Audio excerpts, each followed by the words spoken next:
नमस्कार, आदाब। Crime petrol dial 100 में आप सबका स्वागत है। आज हम आपको एक ऐसे जांबाज ऑफिसर की कहानी सुनाने जा रहे हैं जिसने आतंकवादियों को अपनी हिम्मत और कारनामे से सिर्फ आतंकित ही नहीं किया बल्कि सभी आतंकवादियों को मौत के घाट उतार दिया। सुपर कॉप की इस सुपर स्टोरी को आपको सुनाने में आज फिर मेरा साथ दे रहे हैं फिल्म जगत के जाने माने कलाकार रणवीर सिंह। कहते हैं समय अपना हीरो खुद चुनता है।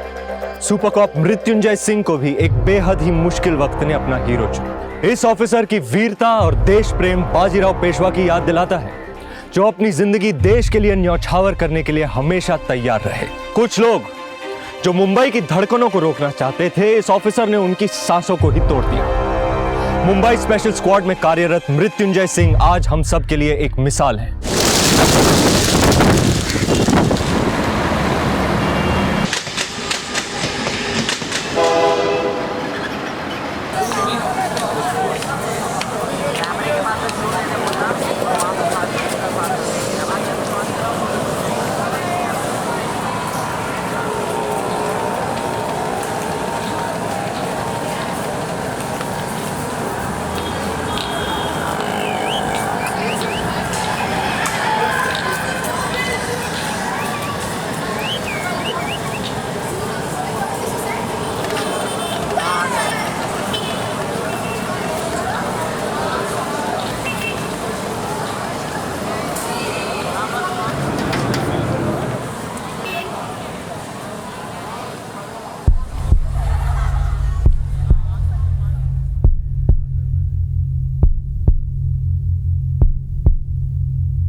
अभी हमें पता चला है कि मुंबई के अंधेरी मार्केट इलाके में एक बड़ा धमाका हुआ है, जिसमें करीब 85 लोगों की जान जाने की खबर है। ये आंकड़ा आने वाले कुछ घंटों में बढ़ भी सकता है। ये धमाका किस वजह से हुआ है या किसने किया, इस बात की पुष्टि अब तक नहीं हो पाई है। आकाश जी, अब तक की रिसर्च ब्लास्ट में हेवी आरडीएक्स का इस्तेमाल किया गया है। हमारी इंटेलिजेंस टीम ये पता लगाने की कोशिश कर रही है कि रिसेंटली किसने और कहां इतने सारे आरडीएक्स का सौदा किया था। हमें जो भी इंफॉर्मेशन मिलेगी हम लोग टाइम टू टाइम आपके साथ शेयर करते रहेंगे। हो ना हो ये काम किसी बड़े आतंकवादी संगठन का है और हमारे इंटेलिजेंस टीम के हिसाब से ये तो सिर्फ एक सैंपल था। शायद इनका मिशन कुछ और बड़ा करने का है। Thank you for sharing the information mister Gauravansh. हमारी पूरी कोशिश है कि हम इस मामले की जड़ तक पहुंचे। इस केस में मैं मुंबई क्राइम ब्रांच का सबसे बेस्ट ऑफिसर लगाऊंगा। लेकिन अगर एक हफ्ते के अंदर ये केस सॉल्व नहीं होता तो हमें ये केस इंटेलिजेंस डिपार्टमेंट की एक स्पेशल टीम को देना होगा। वैसे आपके इस ऑफिसर का नाम क्या है जिस पर आपको इतना भरोसा है? भरोसे से भी 2 कदम आगे होता है यकीन, और मुझे पूरा यकीन है कि मृत्युंजय सिंह ही इस केस को सॉल्व करने के लिए सबसे बेस्ट ऑफिसर है। आकाश जी, आपके ऑफिसर इस वक्त कहाँ होंगे? अबे दिमाग का भाषा वाली मत कर, साले नींद में तो नहीं देख लिया उसको? क्या हुआ रे? मन्या का फोन था, बोल रहा है मृत्युंजय यहाँ पे आ रहा है। अबे तो इतना रिस्क क्यों ले रहा है? चल फटाफट निकलते इधर से।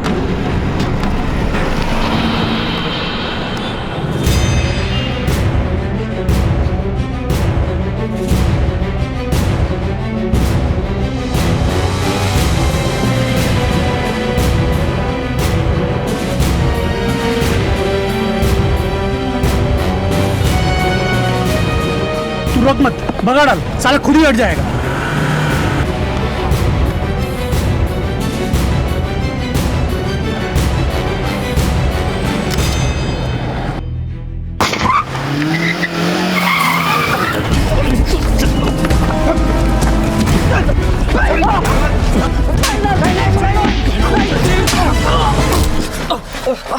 सर, आपने इतना रिस्क क्यों लिया?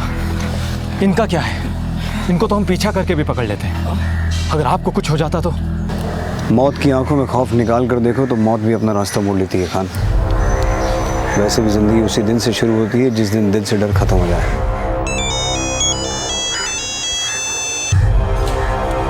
सर,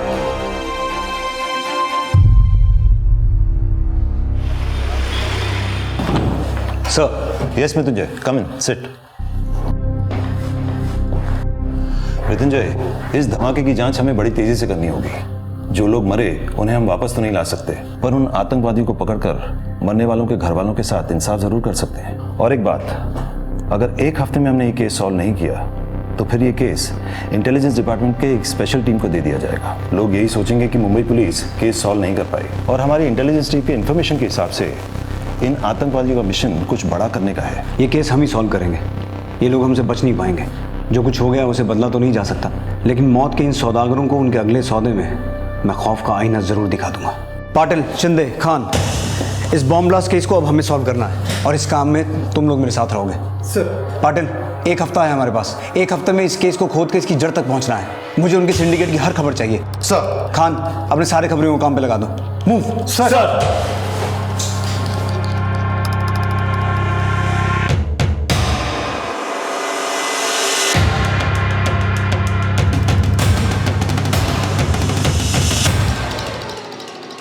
भैया सेब कैसे दिए? 150 किलो मैडम। 150 रुपए किलो? सब जगह 100 रुपए किलो है, लगाइए 100 रुपए और 1 किलो दे दीजिए। 120 से कम नहीं होगा मैडम। भैया मैं हमेशा आपके पास से लेती हूँ, लगाइए। नहीं मैम, 120 से कम नहीं होगा, तो नहीं तो आप जाओ। लेना ही नहीं है, चलो। अक्षय, अक्षय, अक्षय, अक्षय,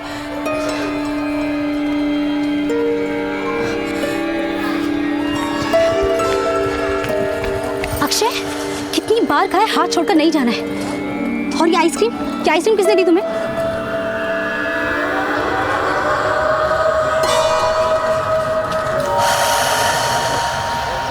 कौन थे?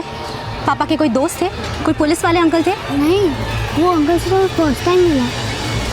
अक्षय, आइंदा से कोई कुछ भी देगा नहीं लोगे, समझे? अब चलो घर। हमारे सूत्रों से मालूम चला है कि परसों के दिन अंधेरी मार्केट में हुए बॉम्ब ब्लास्ट का case Mumbai crime branch officer Mrityunjay Singh को सौंप दिया गया है। मृत्युंजय सिंह अपराधियों के लिए खौफ का दूसरा नाम है। मम्मी मम्मी जल्दी चलो, टीवी पे पापा का फोटो दिखा रहा है, चलो जल्दी।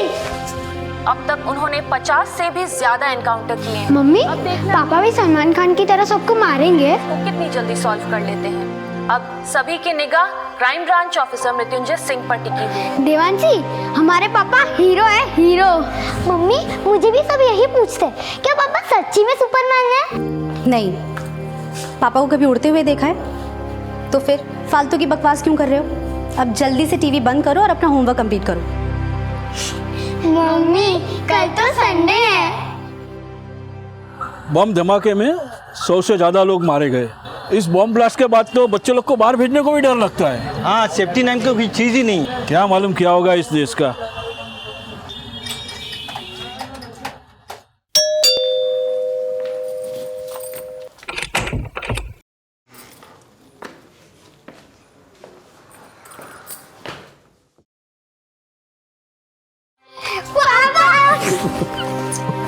ये लो तुम दोनों के लिए।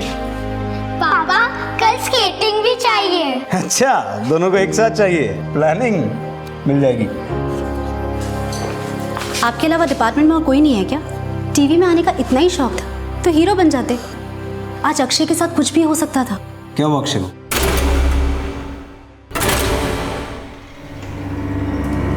आज अक्षय को किसी ने 2 मिनट के लिए मेरे नजरों से दूर कर दिया था। उसे खाने के लिए ice cream the. And I am sure आपका कोई दोस्त तो था नहीं, अगर होता तो मुझसे जरूर मिलता। हेलो, बच्चा बहुत प्यारा है आपका, हमसे बोला कि उसको आइसक्रीम पसंद है तो हमने उसे वही वाला दिलाया। अब देखिए ना, आपके परिवार के बारे में कितना सोचते हैं, और एक आप हैं कुछ नहीं सोचते हमारे बारे में। क्या रे भाव पंडित, वैसे अच्छा लगा सुन के कि तूने गलत धंधे बंद कर दिए और बेबी सिटिंग चालू कर दिया है। चल अब जरा स्टाइल मत मार, तेरी पूरी जन्म कुंडली है मेरे दिमाग में। तेरे पंडित ने तुझे बताया नहीं, तेरी कुंडली में एक दोष है। सर्प दोष नहीं रे, मृत्युंजय दोष। कौन है? कुछ नहीं, तू जाके चाय बना। अबे तुझे नहीं, बीवी को बोल रहा हूं। अब कान खोल के सुन, दोबारा मेरे बच्चे के आसपास तो क्या 10 किलोमीटर के रेडियस में भी दिखा ना तो फिर दोबारा तो किसी को दिखेगा ही नहीं। अखबार पढ़ता होगा ना, मालूम है ना, अभी रिसेंटली हाफ सेंचुरी पूरी की है। अब एक नसीहत दूं फ्री में, पुणे से बाहर मत निकलना, और खासकर मुंबई में तो दोबारा दिखना ही मत, वरना 51वां नंबर, समझ गया ना? पापा मुझे फोन दो ना, कब से बात कर रहे हो, मुझे गेम खेलना है। चलो फोन रख, बच्चे को गेम खेलना है। चलो अब सो जाओ। गुड नाइट पापा। Good night.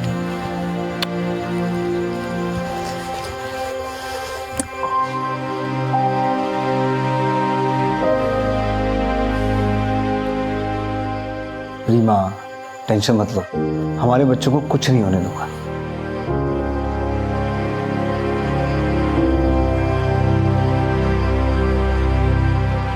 चंदे। हाँ सर। आज तेरा दिन कैसा है? दिन तो बहुत अच्छा है सर। चलो फिर गन लोड करो, देखते हैं आज तो कितना लकी है। सर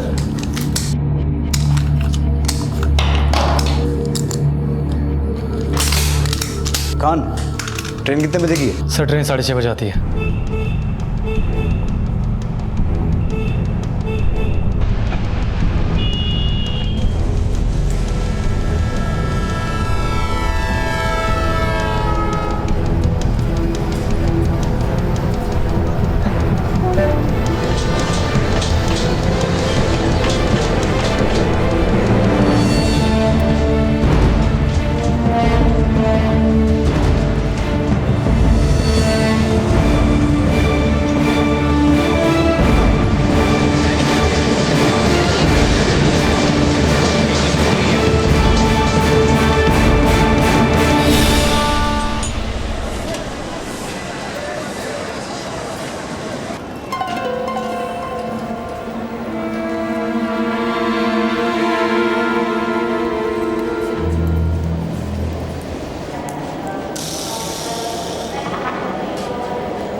टोकरा नहीं साहब, मैं बता दूं, ये आरडीएक्स में हाफिज मिर्जा को देना था साहब। भगवान खेड़े स्टेडियम साहब 9:30 बजे रात को।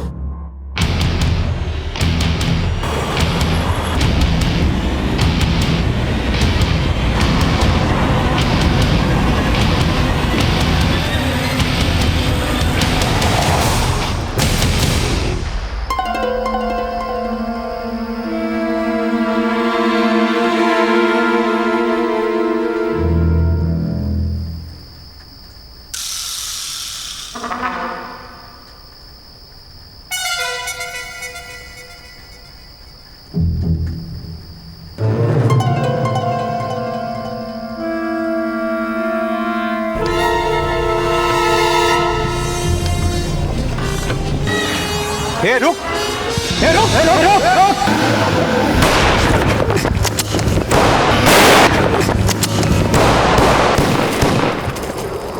देखो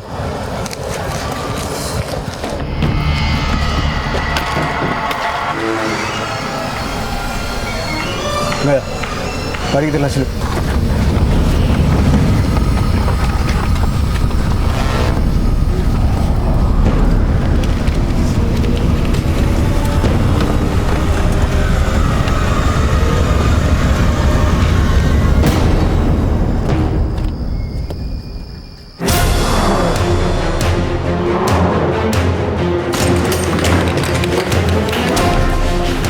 पूरा घर चेक करो।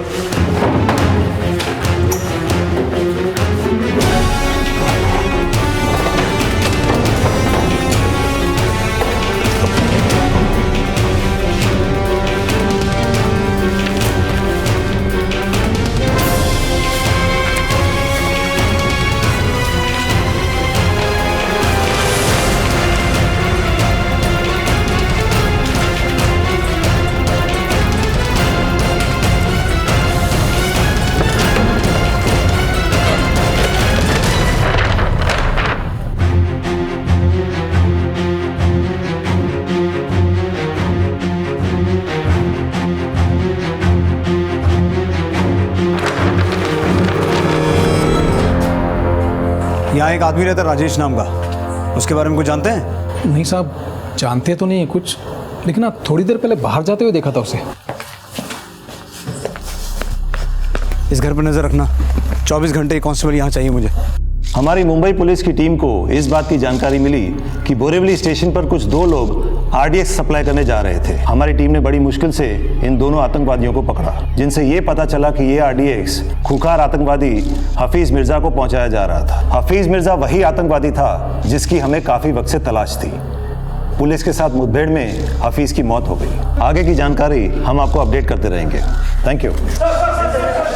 हम अपडेट करते रहेंगे। Thank you, thank you, thank you. तो अभी मुंबई के डीसीपी आकाश महाडिक ने ये खुलासा किया है कि एक बार फिर मुंबई आतंकवादियों के निशाने पर था, जिसे मुंबई पुलिस ने नाकाम कर दिया है। इस ऑपरेशन को लीड कर रहे थे crime branch officer Mrityunjay Singh.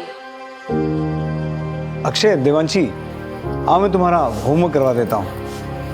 बात को पछाने की जरूरत नहीं है सिंह साहब। Nice work, I like it. Mumbai police के सबसे चर्चित पुलिस ऑफिसर मृत्युंजय सिंह ने एक बड़े आतंकी साजिश को नाकाम किया है और इसी के साथ उन्होंने ये साबित कर दिया है कि जब तक मुंबई शहर में मृत्युंजय सिंह जैसे ऑफिसर्स हैं, तब तक मुंबई रुकेगी नहीं। इस बहादुरी के लिए उन्हें स्वयं राष्ट्रपति ने सम्मानित किया है। मृत्युंजय और उनके चाहने वालों के लिए ये एक बड़ा मौका है। ये दूसरा मौका था जब मृत्युंजय सिंह को उनकी वीरता और पराक्रम के लिए राष्ट्रपति मेडल से सम्मानित किया गया था। जैसे बाजीराव पेशवा ने कुछ ही समय में करीब आधे भारतवर्ष पर अपना परचम लहरा दिया था, ठीक वैसे ही मृत्युंजय सिंह को भी भारत के कोने कोने से वाहवाही मिल रही थी। अपनी पूरी सर्विस में उनको कई पुलिस मेडल और सम्मान मिल चुके थे। वो अपने साथियों के लिए एक प्रेरणा स्रोत थे और पूरे पुलिस डिपार्टमेंट को उन पर नाज था। लेकिन इस बार एक बहुत बड़ी चुनौती उनके सामने खड़ी थी, क्योंकि खतरा अब तक टला नहीं था और जो सुराग राजेश नाम के आदमी के फ्लैट से मिले थे, वो किसी बड़े खतरे की ओर इशारा कर रहे थे। ऐसा लग रहा था जैसे राजेश को पहले ही अंदेशा हो गया था कि पुलिस उसके ठिकाने तक पहुंचने वाली है और उसने ये फ्लैट अफरा तफरी में खाली किया है। मृत्युंजय को तलाश थी अब एक ऐसे सुराग की जो उन्हें राजेश तक पहुंचा सके। लेकिन क्या इस राजेश तक पहुंचना आसान था? क्या राजेश पुलिस की गिरफ्त में आ पाएगा? क्या मृत्युंजय सिंह को वो सुराग मिल पाएगा जिसकी उन्हें तलाश थी? सर। हेलो गौरवांश। मृत्युंजय, आपकी बहादुरी के काफी किस्से सुने हमने। आज आपसे मिलकर बहुत अच्छा लग रहा है। थैंक्स। सर, आपने बोला तो कुछ इंपॉर्टेंट अपडेट्स हैं? हाँ मृत्युंजय, बैठो।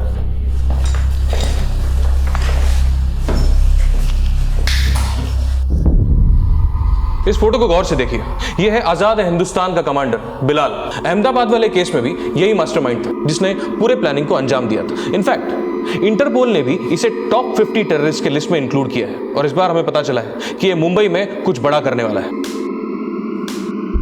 हमारे इंटेलिजेंस टीम के साइबर सिक्योरिटी सेल ने कुछ कॉल्स और मैसेजेस ट्रेस किए हैं। इन्हीं मैसेजेस को डिकोड करने के बाद हमें पता चला है कि मुंबई ही उसका अगला टारगेट है और जितने भी कॉल्स, मैसेजेस और ईमेल्स हमने ट्रेस किए हैं वो सारे के सारे पाकिस्तान, दुबई और सऊदी से किए गए थे।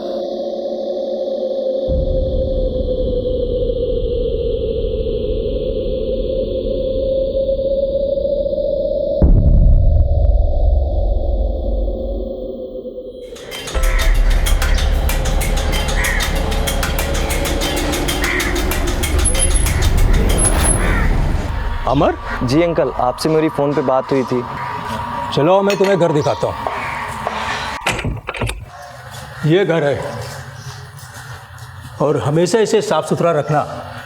जी अंकल, घर तो मुझे पसंद है। अंकल, कभी कभी कुछ दोस्त मेरे यहाँ पढ़ाई के लिए आएंगे, आपको कोई प्रॉब्लम तो नहीं है? बट वो दोस्त कोई लड़की तो नहीं है? नहीं अंकल, लड़की का चक्कर नहीं है। तो फिर ठीक है, लाओ सारे पेपर मुझे दे दो, मैं ज़ेरॉक्स करा कर तुमको दे दूंगा।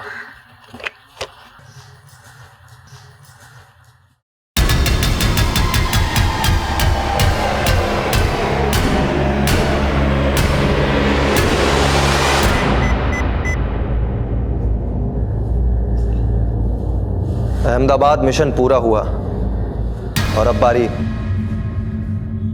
बंबई की।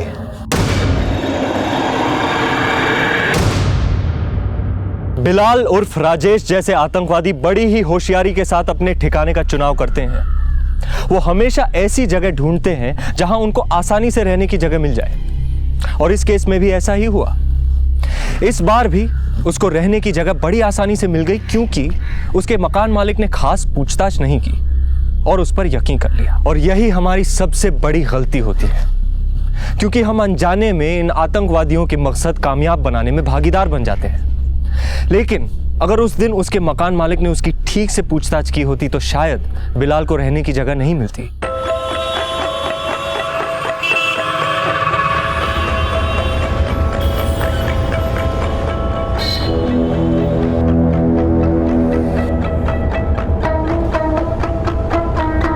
साहब, बहुत मोटा पैसा इधर से उधर हो रहा है, वालिद कर रहा है। पक्की खबर है? एकदम पक्की सब। और वालिद, एक चाय तो पिला यार। अरे क्या हो गया? चाय तो हमारे थाने की सरकती है। दोस्त, एक कटिंग और देना इसे। क्या रे वालिद, साला इतना माल छाप रहा और 6 रुपए की चाय पी रहा टपरी में। एक किधर साहब, इधर 6 रुपए के भी बांधे। अच्छा, देख मैं क्या लेके आऊँ तेरे लिए। सुन, हाँ, माल इधर से इधर हो जाएगा, टेंशन नहीं है। अपना कमीशन 2% मिलेगा ना। देख भाई, बाद में मच नहीं मांगता है। हाँ मालूम है, हवाला का पैसा है, कड़क नोट मिलेगा। अरे पर पूछना तो बनता है ना। सब माफ कर दो साहब, सब ठोकना मत साहब। अरे नहीं रे, तुझे क्यों ठोकूंगा, तू दोस्त है अपना। सुन, अब बिना चूचू किए मुझे ये बता, इतना पैसा इधर से उधर ट्रांसफर किसके लिए किया? कोई लास्ट का चक्कर है क्या? लास्ट? अरे नहीं साहब, ऐसा होता तो मैं इसमें हाथ भी नहीं डालता। अभी सीधा ज्वेलरी का बिजनेस है, पैसा इधर का उधर शिफ्ट करना था। लास्ट का कुछ नहीं इसमें।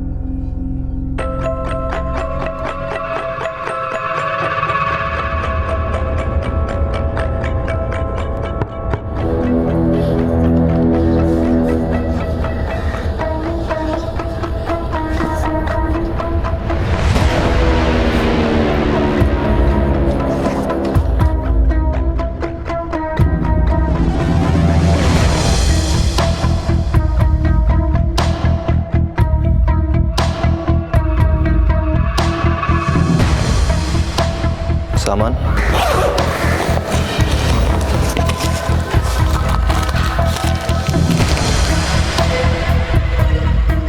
7 किलो है। इतना काफी होगा पूरी बंबई को हिलाने के लिए। आओ, तुम लोग अभी ग्रैंड रोड मार्केट जाओ और बाकी के सामान का जल्दी से जल्दी बंदोबस्त करो। जाओ। सर, मैंने वालिद नाम के एक आदमी को पकड़ा जो हवाला का बहुत बड़ा अमाउंट इधर से उधर कर रहा था, लेकिन वो पैसा किसी ज्वेलरी कंपनी का निकला। उनका कोई टेररिस्ट कनेक्शन नहीं है। मृत्युंजय, इस मेल को इंटेलिजेंस डिपार्टमेंट ने ट्रेस किया है। इस मेल में मुंबई की धड़कन को रोकने की बात की गई है। जरूर प्लानिंग बहुत बड़ी है इस बार। सर, मैं बहुत जल्द इन लोगों तक पहुंच जाऊंगा। ये लोग जो भी प्लान कर रहे हैं, मैं इन्हें कामयाब नहीं होने दूंगा। खेल भले ही इनका हो, जीत हमारी होगी। Excuse me sir. हेलो, क्या आप अभी घर आ सकते हैं?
क्या हो रही माँ? अक्षय की तबीयत बहुत खराब है, फीवर उतर ही नहीं रहा है, उल्टी पे उल्टी कर रहा है।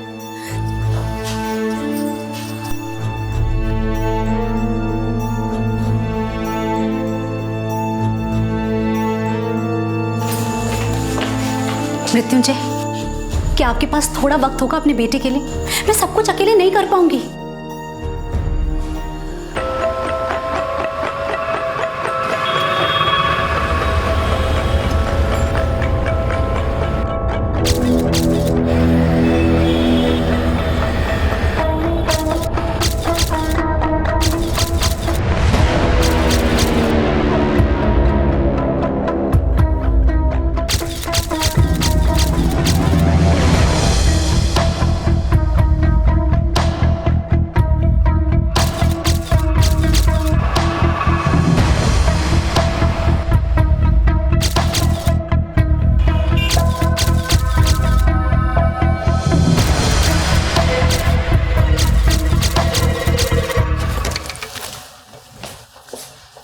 डॉक्टर, कैसा अक्षय? आपके बेटे को अभी के अभी एडमिट करना पड़ेगा, वो बहुत ही सीरियस है। अब उसे यहाँ पहले क्यों नहीं लाया?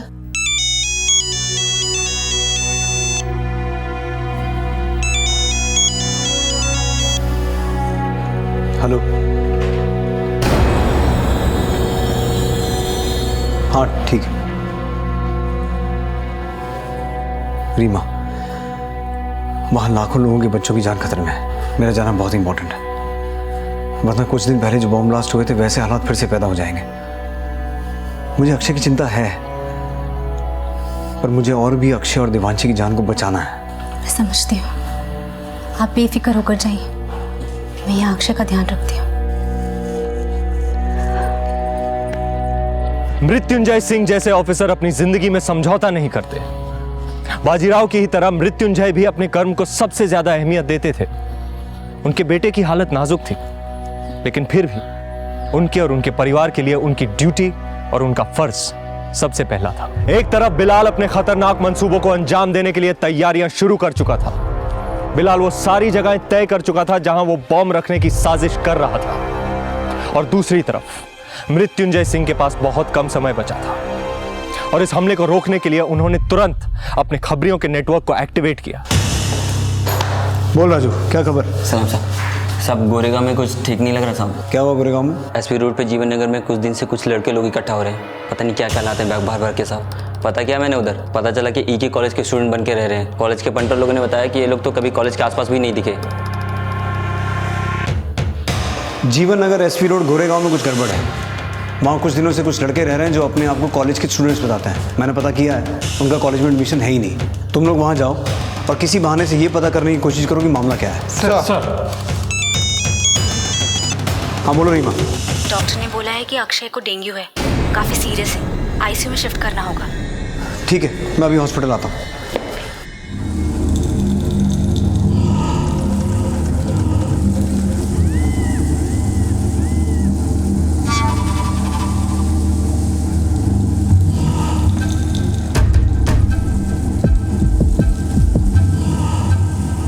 भाई बहुत जोर की भूख लगी है, बिरयानी मंगा ले क्या? मटन बिरयानी मंगा ले, और साथ में तंदूरी चिकन भी, और 2 विस्की की बोतल। जा। ठीक है।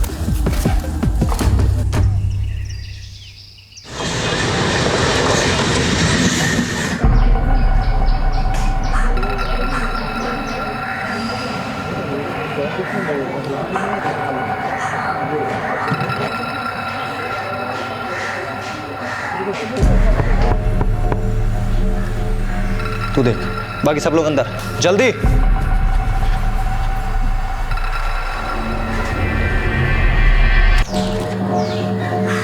हेलो सर, मैं एयरवेज मोबाइल कंपनी की तरफ से आया हूँ। आपके लिए पोस्टपेड में एक बढ़िया ऑफर है। 800 रुपये में अनलिमिटेड कॉलिंग और 3G डेटा फ्री है सर। शुक्रिया, हमको जरूरत नहीं है सर। 500 SMS भी फ्री हैं। I am not interested. Okay sir. थोड़ा सा पीना। पापा मुझे जूस फिर का मन नहीं है। Come on be brave boy, juice नहीं पियोगे तो ताकत कैसे आएगी? ठीक कैसे होगे? लो थोड़ा सा पी लो। एक मिनट। हाँ बोल। ठीक है। अक्षय, पापा अभी गए अभी आए। देवांशी, भैया को जूस पिला देना। पिएगा ना जूस?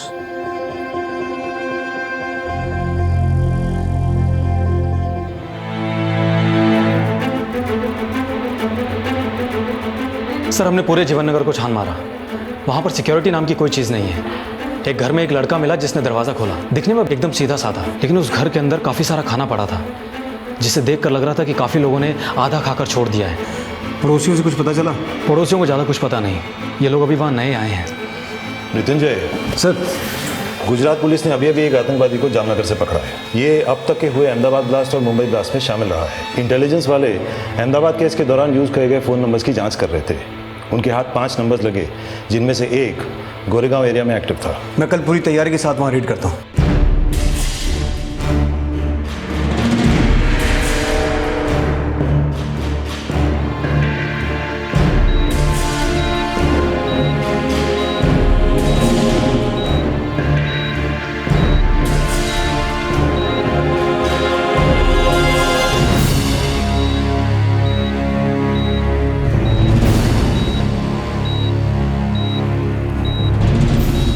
सर, कल का रेट कैंसिल करें?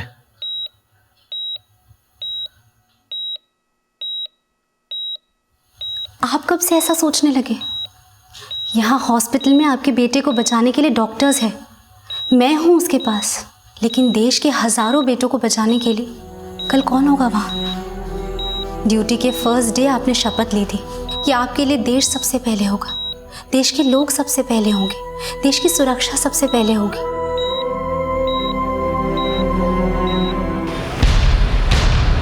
खान, पाटिल, शिंदे, ये वो घर है जहाँ तक हमें पहुँचना है। हमारी दूसरी टीम इस घर को पीछे से कवर करेगी। शिंदे, पाटिल, तुम दोनों लेफ्ट साइड कवर करो। मैं पहले दरवाजे तक पहुँच के उन्हें एक बार सरेंडर करने का मौका दूंगा। मेक श्योर इस घर का हर एग्जिट पॉइंट और विंडो पर हमारा टारगेट शार्प हो। वेरी इंपॉर्टेंट, पहले लोकलाइट्स को वहाँ से निकालना है। खान, तुम मेरे साथ रहोगे। Sir, we don't have to miss it guys. Let's go. आज हमारा मिशन पूरा होते ही हम लोग अलग अलग रास्ते निकल जाएंगे। सबके टिकट्स अलग अलग ट्रेन की है। ये लो, आपस में बांट लो।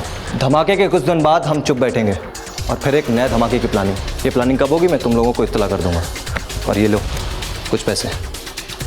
आज शाम लोखंडवाला मार्केट, अंधेरी स्टेशन, दादर, CST और होटल लाइमलाइट, इन सारी जगहों पर भीड़ काफ़ी ज़्यादा होगी।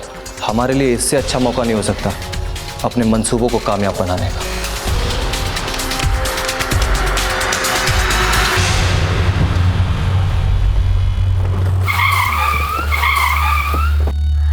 आसपास से सारी पब्लिक को हटाओ। मूव। हाँ जी, आइए। चल चल चल।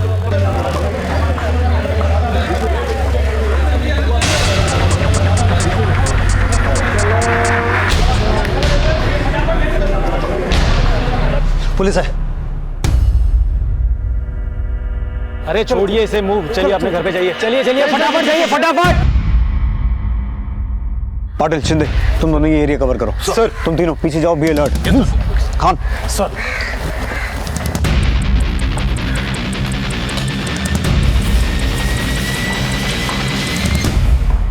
कुछ भी करने से पहले मैं तुम लोगों को बता दूं, पुलिस ने पूरे एरिया को घेर लिया है। यहां से बच निकलने का कोई चांस नहीं है।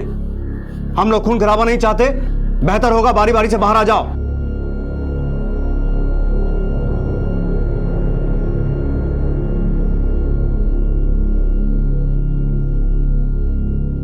फायर कोई नहीं करेगा जब तक मैं ना बोलूं।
देखिए सर, आराम से आराम से।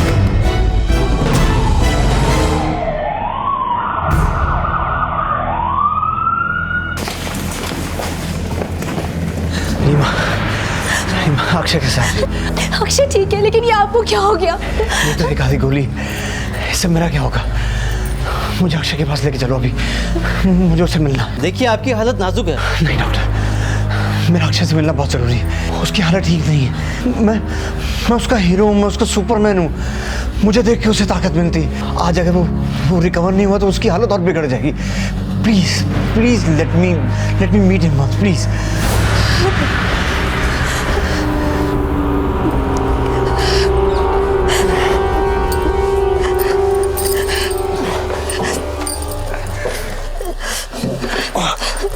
आराम से।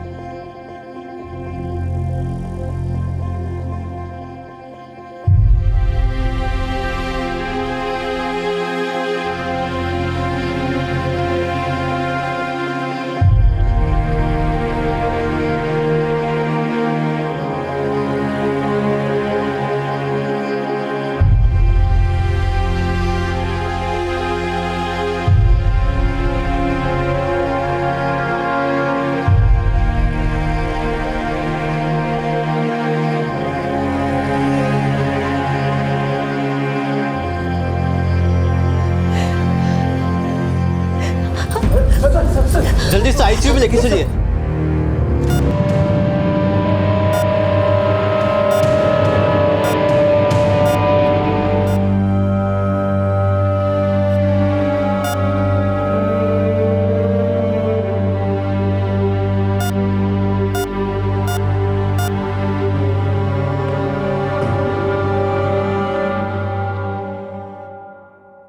आई एम सॉरी।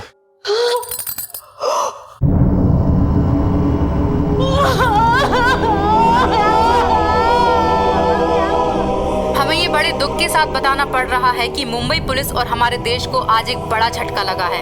हमारे बीच एक ऐसा जाबाज ऑफिसर नहीं रहा जिसकी जाबाजी एक मिसाल थी। शहीद मृत्युंजय सिंह ने मुंबई और मुंबई के लोगों को तो एक खौफनाक सीरियल ब्लास्ट से बचा लिया, पर इस दौरान शूटआउट में फंसे 2 बच्चों को बचाते हुए उन्हें आतंकवादियों से कुछ गोलियां लग गईं, जिसकी वजह से आज शाम वो वीर गति को प्राप्त हुए।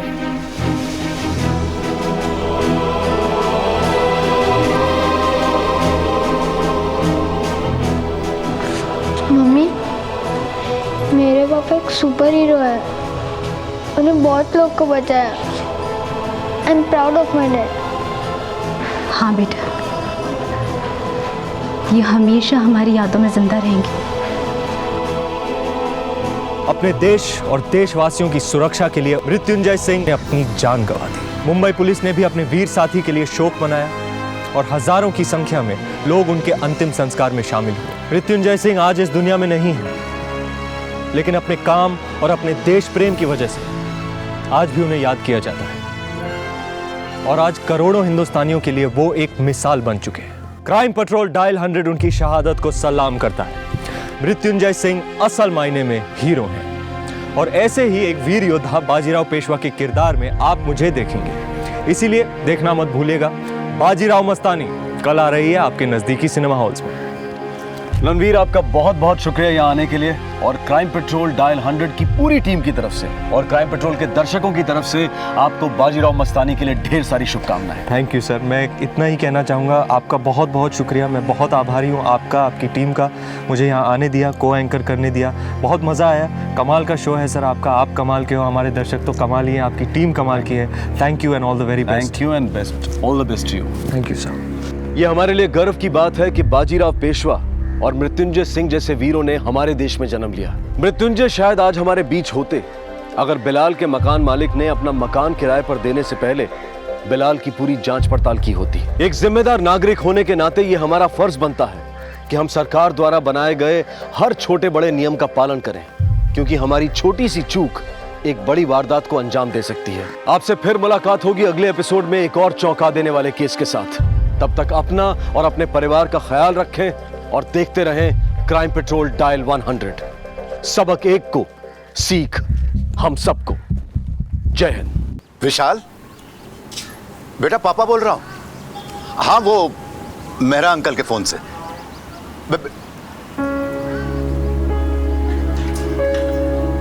क्या हुआ, काट दिया ना? बिजी था। तुम क्या जानो बिजी रहना क्या होता है? दिन भर काम लगा रहता है। ये लो अपना फोन। तुम्हारे बेटे की तरह निकम्मा नहीं है मेरा बेटा। अब जाओ दौड़ना शुरू करो। मुंह क्या देख रहे हो?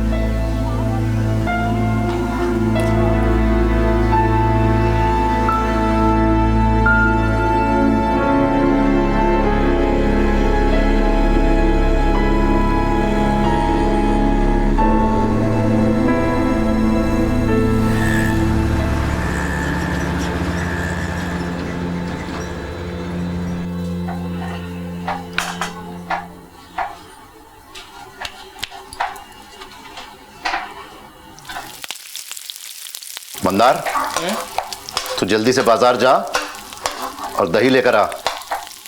विशाल को छोली पूरी के साथ साथ बूंदी का रायता बहुत पसंद है। जल्दी जा। आओ पण सर, एक दफा फोन करके पूछ लो ना। नहीं मतलब विशाल भैया और भाभी आने वाले भी है कि नहीं चिंटू बाबा के साथ। वो क्या है ना कि मेरे को खाना पड़ता है। लास्ट टाइम भी 3 दिन मैंने ही खाया था सब खाना। चुप कर। विशाल ने मुझसे वादा किया है कि वो बहू और चिंटू को लेकर संडे को जरूर आएगा। और पता है, आज संडे है, वैसे भी हमें डिनर की तैयारी भी करनी है। तू जल्दी से दही लेकर आ वरना नौकरी से निकाल दूंगा। ये छोड़, जा। नहीं आएंगे।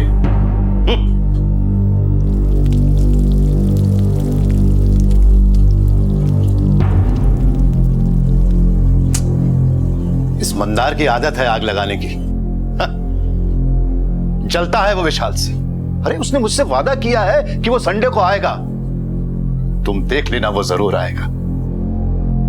तिनका तिनका जोड़ परिंदा आशियां बनाता है। तिनका तिनका चोंच में डाल बच्चों को पालता है और फिर एक दिन वो बड़े हो जाते हैं और उड़ जाते हैं, मुड़कर भी नहीं देखते। सेना से रिटायर्ड कैप्टन श्रीकांत सिंह मुंबई स्थित अपने आशियाने में अपने बेटे और उसकी फैमिली की पल पल राह देख रहे थे। मेज पर डिनर भी सज चुका था। ऐसा पहले भी कई बार हुआ था।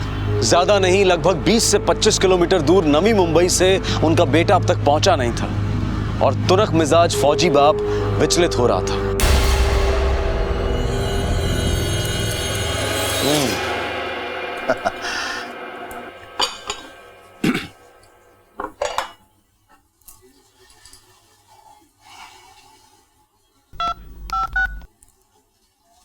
विशाल,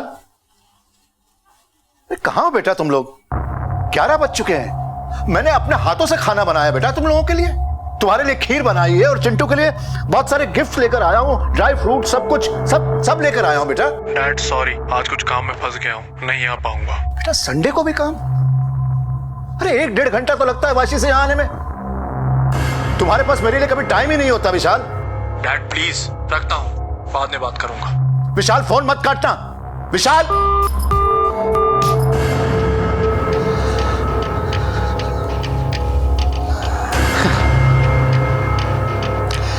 काट दिया। बाप से भी बात करने का टाइम नहीं है इसके पास। काम काम बस काम। पाल पोस के बड़ा किया है मैंने। मंदार, बिस्किट लेकर आओ। मंदार, कहां मर गए? सर जाकर बिस्किट लेकर आ। जाने दो ना सर, आप तो खाना खा लो ना। अब तुझसे जितना खाए उतना ही करा कर। जा बिस्किट लेकर आ, जा फौरन। अपने हाथों से खाना बनाया मैंने, क्या फायदा हुआ? वो विस्की खत्म हो गया है सर। जब खत्म हो जाती विस्की तो लेकर आना चाहिए ना। इडियट, ये लो। दोबारा ऐसी गलती नहीं होनी चाहिए। फास्ट।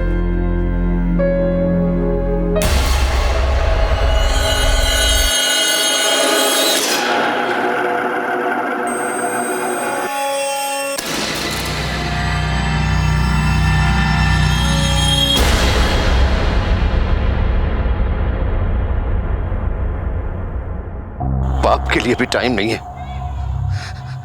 संडे को भी काम।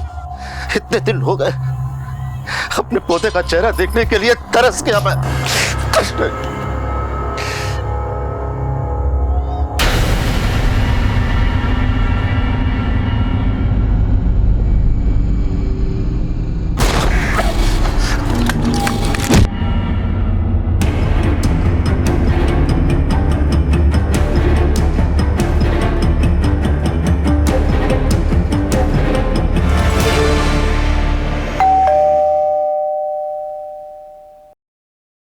काय करतोय? अरे बाबा, मुझे दूसरे यहाँ भी काम पर जाना है।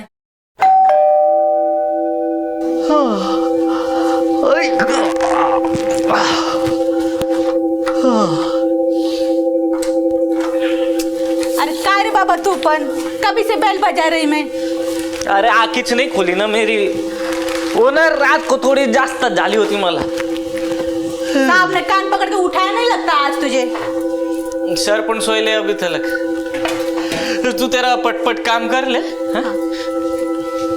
पण ऐक ना, सर को बोलना नहीं है कि मैं अब भी उठा, नहीं तो कान पकड़ के परेड करा देंगे ना मेरे को। अच्छा नहीं बोलते। सर सर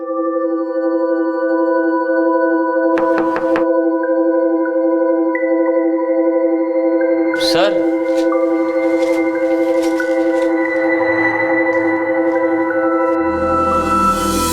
अभी तक नहीं आया है मॉर्निंग वॉक से।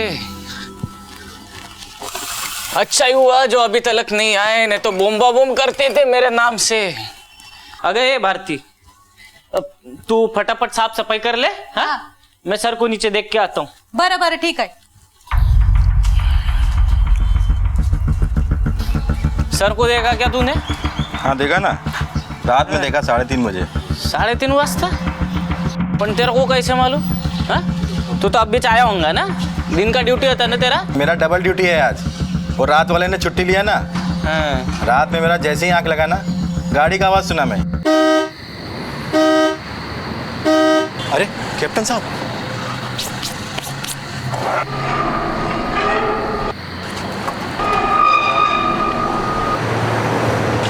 सलाम साहब। इसलिए तेरा ऐसा हालत हो गया है, कर उसको अंदर कर, सर आएंगे तो परेड करा देंगे ना तेरे को भी। जा अपना काम कर। किधर गए होंगे सर? वो भी बिना बोले सर को फोन करना मत था।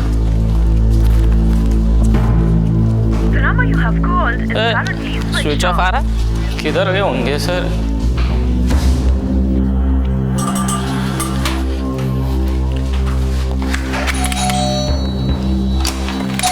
क्या हुआ?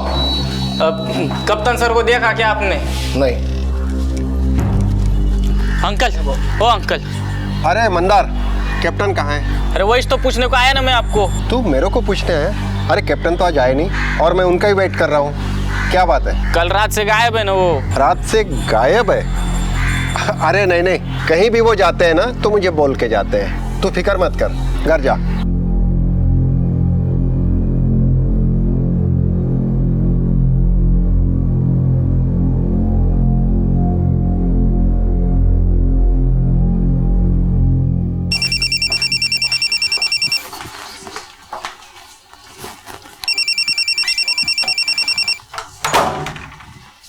बेटा बाहर जाके पढ़ाई करो, चलो जल्दी जल्दी जल्दी।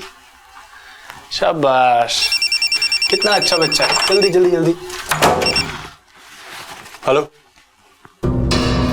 क्या बब्बन, कितनी बार समझा करके भेजा था तुझे, फिर भी गलती। क्या करूं मैं तेरे साथ, मुझे तो समझ नहीं आता। अब तो मुझे पैसों के लिए फोन मत करना, समझा?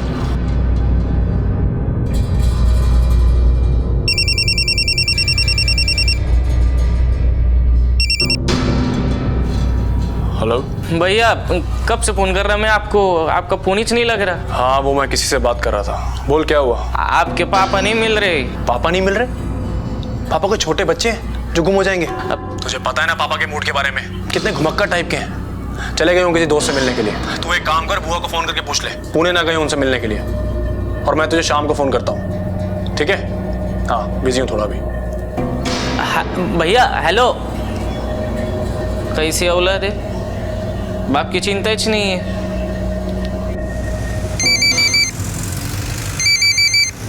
तूने सब जगह पूछा ना? सबको पूछा मैंने, सब जगह देख के भी आया।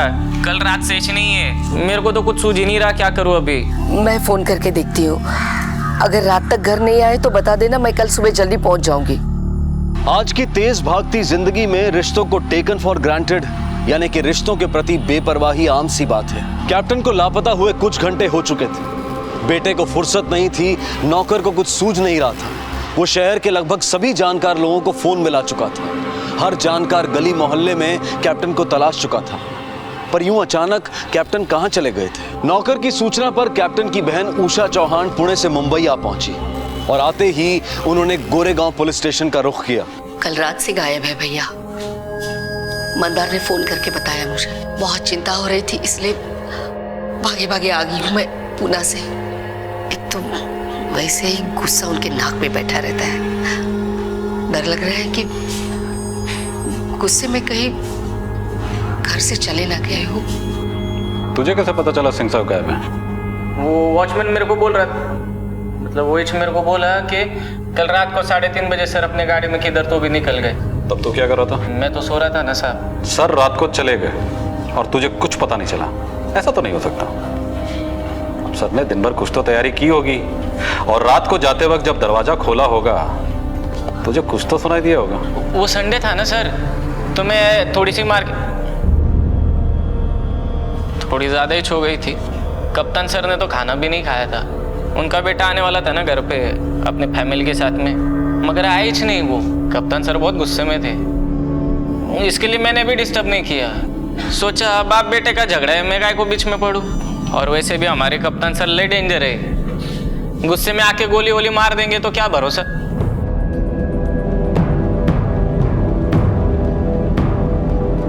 उनका बेटा कहाँ रहता है? वाशी, नवी मुंबई ला। उनके बेटे को पता नहीं कि सिंह साहब गायब है? नहीं नहीं मालूम है ना, मैंने तो फोन करके बोला था उनको। तो फिर वो आया क्यों नहीं? उसे उनकी कोई फिक्र नहीं है। उसने तो मंदार से ये भी कह दिया कि गए होंगे कहीं घूमने। विशाल की शादी हुई है तब से विशाल भाई के साथ नहीं रहता। उसकी पत्नी को और उसको भाई के साथ रहना अच्छा नहीं लगता, शायद इसीलिए थोड़े चिड़चिड़े से रहते हैं। एक ही तो बेटा है उनका, लेकिन न ठीक से बात करता है न उनका ख्याल रखता है। उनके बेटे विशाल सिंह को कैसे पता कि सिंह साहब घूमने गए? उसका ऐसा है ना साहब के हमारे सर को आदत है, वो जाते ऐसे बीच बीच में कभी 8-10 दिन घूमने के लिए। हाँ मगर जब भी जाने के मेरे को बोल के जाने के। ये तो फर्स्ट टाइम ही ऐसा हुआ कि एक तो आधी रात गए और ऊपर से कुछ बोला भी नहीं, इसलिए थोड़ी चिंता हो रही है सब। अब आप ही बताओ, ऐसे आधी रात को कोई जाता है क्या घूमने? कोई लेटर और मैसेज वगैरह छोड़ के गए? नहीं, कोई लेटर वगैरह तो नहीं। अब बस एक ट्रैवलिंग बैग नहीं है और थोड़ा बहुत कुछ कपड़ा भी नहीं है। सिंह साहब की एक फोटो दे दीजिए और कार डिटेल लिखवा दीजिए। बुआ, क्या जरूरत थी पुलिस कंप्लेंट लिखवाने की? और ये तो है ही गवार, और आप भी इसकी बातों में आ गई। पता है ना तुझे पापा के मूड के बारे में? चले जाते हैं बाहर घूमने के लिए, आ जाएंगे वापस। याद है ना से 2 साल पहले क्या हुआ था? मनाली चले गए थे 10 दिन के लिए, और 10 दिन में सिर्फ उन्होंने एक ही कॉल किया था। आपकी बात बराबर है भैया, पर वो मेरे को बोल के जाते, फोन करते रहते। उनका फोन भी बंद है ना। सिंपल सी बात है, मोबाइल में नेटवर्क नहीं होगा या फिर फोन की बैटरी चली गई होगी। पुलिस उनके बारे में इंक्वायरी करेगी और लोग उनके बारे में 10 तरह की बातें करेंगे, वो अलग बेवकूफ कहीं का।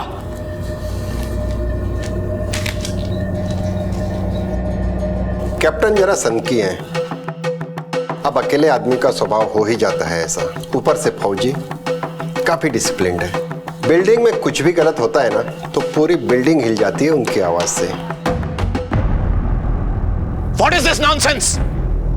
जिसने भी ये केले का छिलका फेंका है तुरंत आके उठा ले, वरना कैप्टन सिंह के गुस्से को अच्छी तरीके से जानते हो तुम लोग।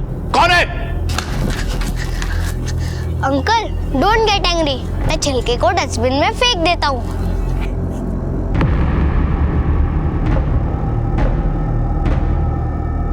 जितनी जल्दी उन्हें गुस्सा आता है ना उतनी जल्दी वो शांत भी हो जाते हैं। एक बात है, उनका बेटा उन्हें बहुत नेग्लेक्ट करता था। हो सकता है उसी बात से गुस्सा होके वो कहीं चले गए हों। हाँ साहब, बहुत डर लगता था कैप्टन साहब से। वैसे मैंने जाते हुए देखा था कैप्टन साहब को। कितने बजे? साहब ये कोई 3:30 बजे। सलाम साहब। मगर सच बोलूं साहब, वो जब से यहाँ से गए हैं ना, बिल्डिंग में बहुत शांति है। छोटी छोटी बात पर चिक चिक किया करते थे। ये बटन क्यों खुला है? बंद करो इसे। जी जी जी जी जी, जी सर। तुम यहाँ सिक्योरिटी के लिए तैनात हो ना? एक भी सिलवट नहीं आती थी हमारी वर्दी पर। और जरा अपनी वर्दी की तरफ देखो, हम भी अपनी देश की सिक्योरिटी का काम करते थे। उसी तरीके से तुम भी इस बिल्डिंग की सिक्योरिटी के लिए तैनात हो ना? जी जी जी जी। वर्दी ऐसी होनी चाहिए कि अंदर आने वाला डर के तुमसे 2 कदम पीछे हट जाए। अंडरस्टैंड? जी। अब आप ही बताइए ना साहब, कहाँ देश का महान फौजी और कहाँ ये बिल्डिंग का मामूली सा वॉचमैन। जरूरत पड़ने पर बड़े साहब तुम्हें पुलिस स्टेशन बुलाएंगे। शहर छोड़ के कहीं जाना मत। जी sir. Captain uncle is the best, मुझे बहुत प्यार करते हैं, अच्छी अच्छी स्टोरी भी सुनाते हैं। तो ऐसे थे हमारे नेताजी सुभाष चंद्र बोस और उनकी आजाद हिंद सेना। समझे? जी सर। अब ये बताओ कि उनका नारा क्या था? तुम मुझे खून दो, मैं तुम्हें आजादी दूंगा। Very good, keep it up. अब नेताजी की कहानी जो मैंने सुनाई और उनका ये नारा तुम सब हमेशा याद रखना। बच्चों से बहुत लगाव है उनको। बड़ों पर चाहे जितना भी गुस्सा करें, लेकिन बच्चों के साथ बच्चा बनकर खेलते हैं। वो क्या है ना सर, पोते से तो मिल नहीं पाते, तो सोसाइटी के बच्चों के साथ ही खुश रहने लगे। अपने बेटे से बिल्कुल नहीं बनती है उनकी। देश की सरहद की सुरक्षा में अपना जीवन अर्पण करने वाले कैप्टन श्रीकांत सिंह की अपनी ही सोसाइटी में मुख्तलिफ छवि थी। कहीं ये खौफ पैदा कर देने वाले कड़क डिसिप्लिनेरियन की, तो कहीं प्रेरणा भरी कहानियां सुनाने वाले बुजुर्ग की। लेकिन इन दोनों तस्वीरों के बीच में कैप्टन श्रीकांत की एक तस्वीर और भी थी। अपने ही परिवार, अपने ही बेटे से मायूस एक पिता की, अपने पोते से ना मिल सकने के गम में जीते एक दादा की। काफी दिन गुजर गए लेकिन कैप्टन की कोई खबर नहीं थी। घर से कैप्टन अपने होशो हवास अपनी मर्जी से निकले थे, लेकिन मंजिल और मकसद अब तक किसी को पता नहीं था। नौकर मंदार के हिसाब से कैप्टन साहब कभी भी बिना बताए घर से बाहर नहीं जाते थे। उनका फोन बंद है, ऊपर से अब तक उन्होंने किसी को कांटेक्ट भी नहीं किया है। सीनियर सिटीजन है, इस केस पे हमें कुछ ज्यादा ध्यान देना होगा। उनकी कार के बारे में कुछ पता चला? नहीं सर, अभी तक तो नहीं, लेकिन उनकी गाड़ी की डिटेल्स हमने सारे थानों में भेज दी है। और कॉल रिकॉर्ड? सर ये रही। सर कैप्टन के मोबाइल की लास्ट लोकेशन उनका घर ही था, और 23 नवंबर की रात के बाद से वो मोबाइल अभी तक ऑन नहीं हुआ है। और सर उनके गायब होने के पिछले 24 घंटों में उनकी बात 2 लोगों से हुई थी, उनकी बहन से और उनके बेटे से। लास्ट कॉल बेटे को थी, और उसके पहले के भी कॉल रिकॉर्ड्स हमने चेक किए हैं सर, लेकिन कोई ऐसा नंबर नहीं मिला जिस पे डाउट हो। बेटे की कॉल रिकॉर्ड मंगाओ, पता करो 30 तारीख की रात वो कहाँ था। हम उसके घर जाकर पूछताछ करते हैं और साथ में नौकर मंदार को भी ले लेते हैं। पुराना नौकर है, बाप बेटे के रिश्ते को अच्छी तरह से समझता होगा। अच्छा एक बात बता, ये कैप्टन सिंह साहब और उनकी बहन के बीच में रिश्ता कैसा था? बेटे से जब भी गुस्सा होने के बहन के घर पेश तो जाते थे वो। और बेटे के साथ? बेटा तो फोन भी करके नहीं पूछने का उनको। हाँ, एक बार घर पे आया था, हम लोग को चिल्लम चिल्ली करके गया। वो बोल रहा था क्या जरूरत थी पुलिस में मिसिंग रिपोर्ट लिखाने की। बुआ, क्या जरूरत थी पुलिस कंप्लेंट लिखवाने की? और ये तो है ही गवार, और आप भी इसकी बातों में आ गई। अच्छा एक बात बताइए, कैप्टन सिंह साहब और उनके बेटे के बीच में हाल फिलहाल में कोई झगड़ा वगैरह हुआ था? साल में 1-2 बार आने का उनका बेटा। हाँ, जब भी घर पे आने का झगड़ा ही करने का उनसे। यहाँ से गुजर रहा था, सोचा आपसे पूछ लो, क्या डिसाइड किया आप? मैं चिंटू से मिलने के लिए तरस गया हूँ, और तुम हो कि पापा चिंटू से तो आप फिर भी मिल लेंगे, लेकिन इस फ्लैट को बेचने के बारे में आपने क्या सोचा है? एक बहुत अच्छी अपॉर्चुनिटी है मेरे पास, मैं अपना बिजनेस स्टार्ट कर सकता हूँ पापा। तुम्हें सिर्फ इस फ्लैट में इंटरेस्ट है, अपने बाप की कोई फिक्र नहीं है। मुझे लगा तुम इतने महीनों के बाद अपने पापा से मिलने आए हो, और तुम। पापा please stop being so emotional. Practically सोचिए, इतना बड़ा टेरेस फ्लैट है और आप इस फ्लैट में अकेले रहते हैं। हम आपके लिए 1 BHK भी तो ले सकते हैं ना, और मैं और मेरी वाइफ यहाँ पर रहने के लिए कभी भी नहीं आएंगे। मैं ये फ्लैट अपनी जिंदगी रहते कभी नहीं बेचूं, चाहे कुछ भी हो जाए। इस फ्लैट में मेरी और तुम्हारी माँ की यादें कैद है, तुम्हारा बचपन, तुम्हारा सब कुछ, तुम्हारी चीजें। ठीक है, मत बेचिए, रहिए यहाँ पर बिल्कुल अकेले। मैं कभी नहीं आऊंगा यहाँ पे, कभी भी नहीं। विशाल, बाप के लिए टाइम नहीं, और बाप के फ्लैट को बेचकर पैसे चाहिए। ऐसा लगता है आपसे ज्यादा फिक्र नौकर मंदार को है आपके पापा की। पापा ने बिगाड़ रखा था उसको, सर पे बिठा के रखा हुआ था। क्यों? आप तो उनके इकलौते बेटे हैं, आपको सर पे नहीं चढ़ा है। मतलब क्या है आपका? मतलब ये कि आपके और आपके पापा के बीच गोरेगांव वाले फ्लैट को लेकर झगड़े नहीं हुए थे? तो मंदार ने चुगली की है आपको। बात सच है कि नहीं? बाप बेटे के बीच में प्रॉपर्टी को लेकर के बहस नहीं हो सकती क्या? बाप बेटे के बीच में प्रॉपर्टी को लेकर बहस ही नहीं, और भी बहुत कुछ हो जाता है। What do you mean? आप डाउट कर रहे हैं मुझ पे? आपको विश्वास नहीं है ना कि पापा सेफ है और घूमने गए?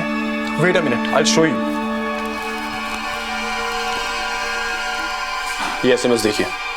अगर पापा को मुझ पे विश्वास नहीं होता तो उनका अकाउंट नंबर मेरे मोबाइल के साथ लिंक्ड अप नहीं होता। उनके अकाउंट में जो भी ट्रांजैक्शन होती है पहला एसएमएस मुझे आता है। ये देखिए, ये एसएमएस कुर्ग में कल 50,000 रुपए विड्रॉ किए हैं पापा ने, और ये एसएमएस भी 2 दिन पहले का ही है। अब आप बताइए मुझे, आप इस एसएमएस पे ट्रस्ट करेंगे या हमारे नौकर मंदार पे? ट्रस्ट पे इन्वेस्टिगेशन नहीं होता है, डाउट पे होता है। हमें आपके पापा की बैंक डिटेल्स और इस एसएमएस की डिटेल्स दोनों चाहिए। सर, कुर्ग ब्रांच से सीसीटीवी फुटेज नहीं मिल पाई है। उस दिन कैमरे की सर्विसिंग हो रही थी, लेकिन सर 50,000 का विड्रॉल हुआ है, वो भी सेल्फ चेक से। इतनी इन्फॉर्मेशन मिली है सर। कैप्टन कुर्ग में बैंक से पैसे भी विड्रॉ किए, फिर अब तक किसी से कोई कांटेक्ट क्यों नहीं किया? कुर्ग ऐसी जगह तो है नहीं जहां पे मोबाइल नेटवर्क ना हो। फिर उनका मोबाइल फोन अभी तक स्विच ऑफ क्यों है? कहीं ऐसा तो नहीं कैप्टन खुद को छुपाने की कोशिश कर रहे हो हम सबसे? सर, बाप बेटे के बीच में प्रॉपर्टी को लेकर झगड़ा था। हो सकता है कैप्टन साहब बेटे से नाराज हो इसलिए फोन नहीं कर रहे होंगे। तो नौकर मंदार और बहन से तो बात कर सकते हैं ना। गुस्सा बेटे पे, नौकर और बहन पे नहीं। रात को 3:30 बजे कैप्टन का घर से निकल जाना, वो भी बिना किसी को बताए। सलाम साहब। और तब से लेके अब तक उनका किसी से भी कोई कांटेक्ट नहीं करना,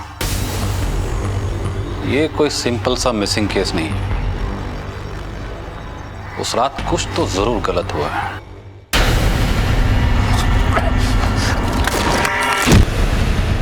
कैप्टन अपनी कार से कुर्ग तो नहीं गए होंगे, और अगर वो अपनी मर्जी से गए होंगे तो उन्होंने अपनी कार को कहीं ना कहीं पार्क तो जरूर किया होगा। और अगर उन्हें जबरदस्ती ले जाया गया है तो ले जाने वाले ने उनकी गाड़ी को इधर उधर छोड़ दिया होगा। अब इस कार का मिलना हमारे लिए बहुत जरूरी है। अरे यार, बहुत थक गए ना? अब से इतना लंबा टूर नहीं करूँगा। नहीं।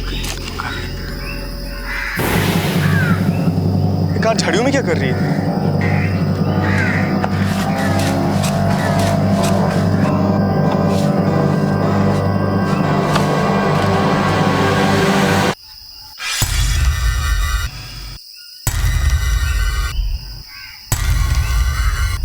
हेलो। छोटा नहीं, जंगल का चप्पा चप्पा छान मारो, कुछ ना कुछ तो जरूर मिलेगा। सर, पिछली सीट पे खून के निशान मिले हैं। गाड़ी की इन्वेस्टिगेशन अभी जारी है। ये केस मिसिंग का नहीं है, इसका मुझे पहले से अंदाजा था। गाड़ी में खून के निशान का मिलना मतलब साफ है, ये एक हत्या का मामला है। चलो कैप्टन के घर चलकर तलाशी लेते हैं।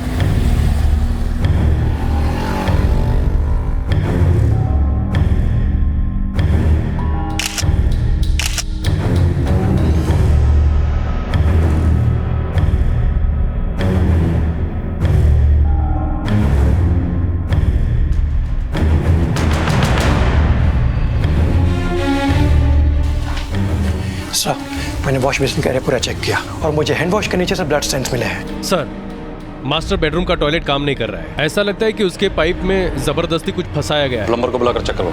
Yes sir. सर, इस गन पे भी ब्लड के निशान मिले। मुझे इन सब की जांच रिपोर्ट जल्द से जल्द चाहिए। गाड़ी में मिले खून के निशान और बंदूक में मिले खून के निशान, दोनों को मैच करिए। वो नौकर मंदार बाहर ही खड़ा है सर, उसको हिरासत में लो। उस रात कुछ ना कुछ तो घर में जरूर हुआ था, और वो एक अकेला ऐसा शख्स है जो उस वक्त घर में मौजूद था। ओके सर, चलो। साहब, चलो। कुछ नहीं किया साहब, मैंने कुछ नहीं किया। आईफोन क्या साहब? अरे मैं था उस दिन रात को घर में। हमारे सर बहुत खुश थे, उनका बेटा अपनी बीवी बच्चे को लेके आने वाला था घर पे, लेकिन 11 बज गए, फिर भी उनका बेटा नहीं आया। मंदार, विस्की लेकर आओ। वो विस्की खत्म हो गया है सर। जब खत्म हो जाती है विस्की तो लेकर आना चाहिए ना। इडियट, ये लो। जब मैं विस्की लेके घर पे आया तो 11:15 बज गए थे। मैंने बाहर से आवाज लगाई, सर सर सर के कमरे से कोई आवाज नहीं आई, तो मेरे को लगा सर सो गए होंगे। अब मैं भी 2-4 पैग लगा के सो गया। चुप! कैप्टन साहब की गाड़ी और उनकी राइफल पे खून के निशान मिले हमें। खून? तूने बताया कि तूने कैप्टन साहब को आवाज लगाई। हाँ, लगाई थी ना साहब। लेकिन अंदर जाकर नहीं देखा कि कैप्टन साहब अंदर हैं या नहीं। एक बार हमारे साथ कमरे में गए ना, कि बाहर से ठकठकाने का ऑर्डर नहीं था ना। इसे लॉकअप में रखो। नहीं साहब। से तोड़ो और इसका ब्लड सैंपल भी लो। नहीं साहब, सच्ची में सुनो ना मेरी बात। सर कमोड की पाइप में कागज के टुकड़े फंसे हुए थे, इसलिए पाइप चोक हो गया था। लेकिन सर पेपर की क्वालिटी देखने से ऐसा लगता है जैसे किसी लीगल पेपर्स के टुकड़े। उनको भी मैंने फॉरेंसिक के लिए भेज दिया। कैप्टन, उसके बेटे की कॉल रिकॉर्ड की फाइल लेकर आओ। Okay sir. सर ये रही विशाल सिंह की कॉल डिटेल्स।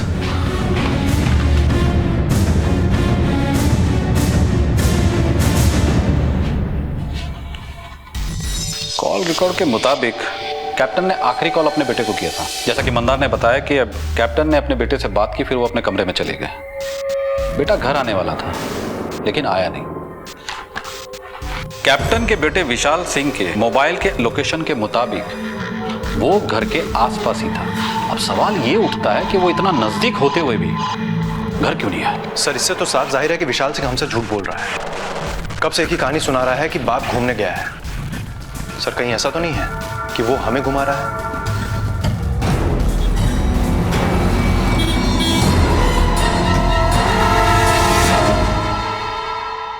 अब तक आपको यह बात तो पता चल ही गई होगी कि ये केस एक मिसिंग का केस नहीं बल्कि उससे कहीं ज्यादा है। आपके पापा के घर और गाड़ी दोनों जगह से हमें खून के निशान मिले। बहुत चिंता हो रही है मुझे मेरे पापा की। बहुत देर कर दी चिंता करने में। वैसे अब एक बात की और चिंता होगी आपको। 23 नवंबर की रात आप अपने पापा के घर से लगभग 1 किलोमीटर की दूरी पर थे। हाँ, मैं पास में था। तो ये बात आपने हमसे छुपाई क्यों? ये बात मुझे इतनी इंपॉर्टेंट लगी नहीं। 1 किलोमीटर की दूरी पर अपने पापा से मिलने नहीं जाना ये इंपॉर्टेंट नहीं है या फिर आपके पापा आपके लिए इंपॉर्टेंट नहीं है? आप लोग मुझे गलत समझ रहे हैं। एक्चुअली मेरी वाइफ की मेरे पापा से बिल्कुल बनती नहीं है। उनके डिसिप्लिन नेचर की वजह से ये वहां पर जाना पसंद ही नहीं करती है। जरा हमें भी तो बताइए कि आपकी वाइफ को आपके पापा से क्या प्रॉब्लम थी? सर पापा के साथ रहने का मतलब है कि आर्मी के रूल्स को फॉलो करना। 6 बजे उठ जाओ, रात को 9 बजे सो जाओ, सुबह जॉगिंग पे जाओ, रात को टाइम पर खाना खाओ। और ये सारे रूल्स पूरी फैमिली के लिए थे। इसलिए मेरी वाइफ वहां पर जाना बिल्कुल भी पसंद नहीं करती थी। और उस रात तो हम सर वहां पर गए ही नहीं। हम लोग तो पास के रेस्टोरेंट में डिनर कर रहे थे। अगर आपको विश्वास नहीं होता तो आप हमारे क्रेडिट कार्ड के बिल्स चेक कर सकते हैं। कमाल की बात है, बिना पूछे ही आप हमें एविडेंस बता देते हैं, फिर चाहे वो SMS हो या क्रेडिट कार्ड के बिल। लेकिन पता नहीं क्यों मुझे ऐसा लग रहा है कि आपके पिता गायब हैं, लेकिन आप कुछ ज्यादा ही रिलैक्स्ड हैं। आप कैसी बात कर रहे हैं? वो मेरे पापा है। मैं मानता हूं कि मैंने इस बात को सीरियसली नहीं लिया, लेकिन ये सब क्या हो रहा है मुझे कुछ भी समझ में नहीं आ रहा। सर अगर आपको मुझ पर विश्वास नहीं है ना, आप ये देखिए, 2 दिन पहले 50,000 रुपए विड्रॉ और कल 75,000 रुपए विड्रॉ। अब ये सब देख के मैं क्या समझूं, आप ही बताइए मुझे। सर पिछले 12 दिनों में कैप्टन के अकाउंट से 1,75,000 रुपए निकाले गए, कभी कर्नाटक से कभी केरल से। सर ये बात नॉर्मल नहीं है। पिछली बार हमें CCTV फुटेज से कुछ नहीं मिला, इस बार दोनों जगह से मंगवा। पता तो चले कैप्टन के अकाउंट से पैसे ड्रॉप कैप्टन ही कर रहा है या कोई और? सर राइफल पे कैप्टन के उंगलियों निशान मिले हैं, लेकिन जो ब्लड सैंपल्स हमें उनकी गाड़ी और उनके घर से मिले हैं उसका ब्लड ग्रुप ना तो कैप्टन से मैच करता है, ना ही उनके बेटे विशाल से, ना ही नौकर मंदार से। वो किसी और के हैं। तो ये तीसरा है कौन? कहीं ऐसा तो नहीं उस रात कैप्टन ने कत्ल किया जिसे हम शिकार समझ रहे हैं, वो शिकारी हो?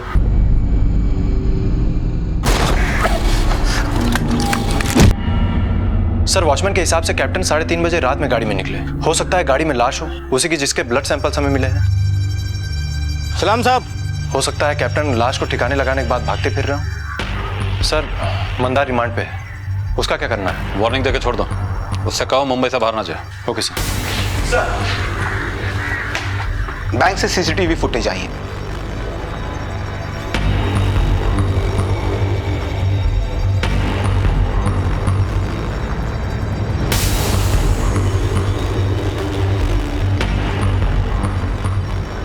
सर विड्रॉल तो हुआ है लेकिन कैप्टन कहीं नजर नहीं आ रहा है। कहीं हम लोग रॉन्ग डायरेक्शन में तो नहीं जा रहे हैं? मतलब?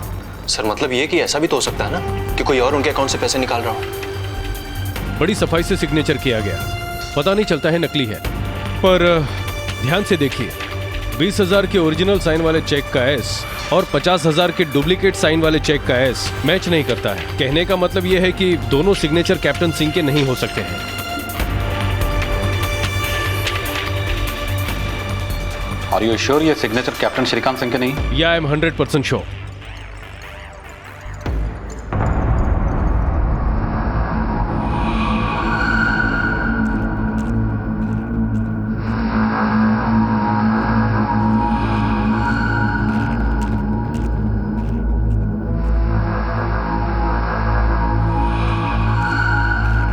उस रात तो मैं गाड़ी के हॉर्न से जागा था, पर हाँ साहब, गाड़ी कैप्टन साहब की थी। सलाम साहब। गाड़ी के अंदर कैप्टन साहब ही थे? पक्का नहीं बोल सकता साहब। मतलब साफ है, वॉचमैन ने कार देखी, कार में किसी को देखा, लेकिन कार के हेडलाइट्स चालू होने की वजह से वो पहचान नहीं पाया। और सबसे बड़ी बात, वॉचमैन उस वक्त नींद में था और अक्सर ऐसे समय में दिमाग खुद ब खुद कुछ तस्वीरें बना लेता है, और हो सकता है इसी के चलते उसे ऐसा लगा हो कि उसने कैप्टन साहब को गाड़ी से बाहर जाते हुए देखा, या फिर कोई और गया जिसे ये पहचान नहीं पाया। हो सकता है सर। कैप्टन सिंह का लापता होना, उनके घर और गाड़ी से खून के निशान मिलना और उनकी गुमशुदगी के दौरान भी उनके अकाउंट से पैसों का विड्रॉ होना, एक तरफ ये सारी बातें इस पेचीदा केस की गुत्थी को उलझा रही थी, तो वहीं दूसरी तरफ इस केस के अनजान रास्तों पर चाहे हल्की सी सही थोड़ी रोशनी जरूर डाल रही थी। कार में बैठा शख्स कैप्टन था या कोई और? बैंक अकाउंट से पैसे कैप्टन ने निकाले थे या किसी और ने? खून के धब्बे कैप्टन, उसके बेटे, उसकी बहन या नौकर के नहीं थे तो फिर किसके थे? सर, जैसा कि मेरा अनुमान था, फॉरेंसिक रिपोर्ट भी यही कहती है कि कमोड की पाइप से हमें जो टुकड़े मिले थे वो किसी लीगल पेपर्स के थे। सर, वो पेपर्स कैप्टन की वसीयत का ड्राफ्ट था, मगर रफ ड्राफ्ट, जो किसी वकील के बनवाने के पहले के होते हैं, जिसमें ना ही किसी नोटरी के सिग्नेचर होते हैं, ना ही स्टैम्प। लेकिन सर, इस वसीयत पे किन किन लोगों के नाम थे ये पता नहीं चल पाया है, क्योंकि पेपर बुरी तरह से गल चुका था। कैप्टन की वसीयत के हकदार सिर्फ 2 शख्स हैं, एक उनका बेटा, दूसरे उनकी बहन। प्रॉपर्टी पे नजर उनके बेटे की, कमोड के पाइप में मिले वसीयत के फटे हुए टुकड़े और घर से मिले खून के निशान इस बात का सबूत है कि उस रात घर में कोई ना कोई वारदात तो जरूर हुई थी। कहीं ऐसा तो नहीं कि कैप्टन साहब ने अपने बेटे को वसीयत से बेदखल कर दिया और गुस्से में आकर बेटे ने बाप को मरवा डाला और उसने किसी को इस काम पे लगा दिया हो कि रेगुलर इंटरवल पे बैंक से पैसे विड्रॉ करता रहे, ताकि किसी को कोई शक ना हो और सबको ये लगे कि कैप्टन साहब जिंदा है। हो सकता है सर।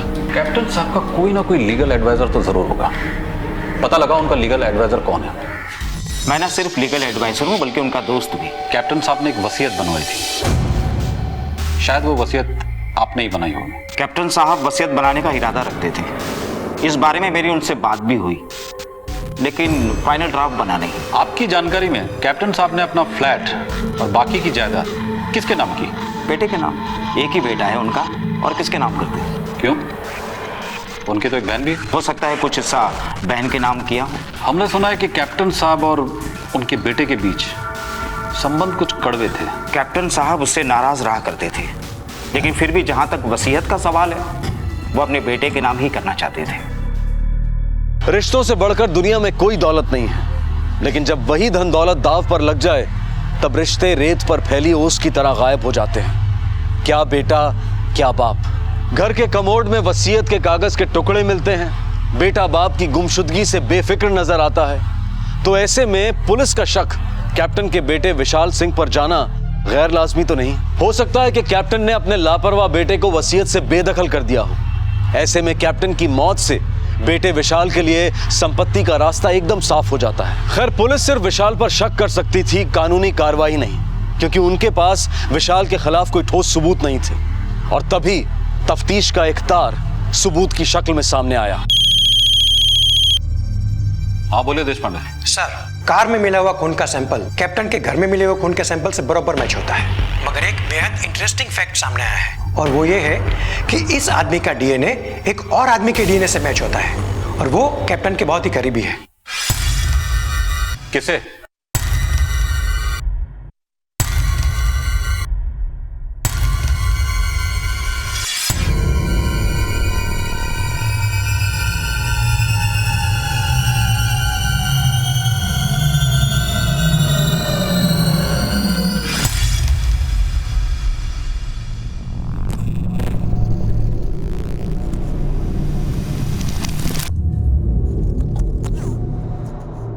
हेलो सिक्योरिटी, किसी को बाहर मत जाने दो।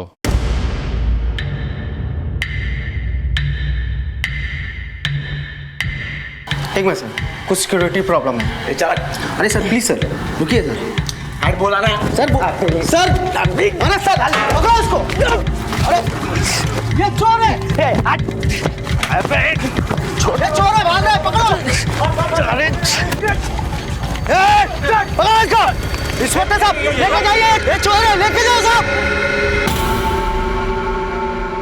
जिंदगी का सफर रहस्यों से भरा है, यहाँ राह चलते कौन सामने आ जाए कहना मुश्किल है। बैंक के सीसीटीवी फुटेज में ये कौन शख्स था? अगर कैप्टन अपने अकाउंट से पैसे नहीं निकाल रहे थे तो ये कौन उनके पैसों पर सेंध लगा रहा था? मुंबई पुलिस की गतिशीलता काम आ गई। घर और गाड़ी में मिले खून के धब्बों का डीएनए एक ही आदमी का निकला, और डीएनए भी उसका जो अब तक बेकसूर बना सबको गुमराह कर रहा था।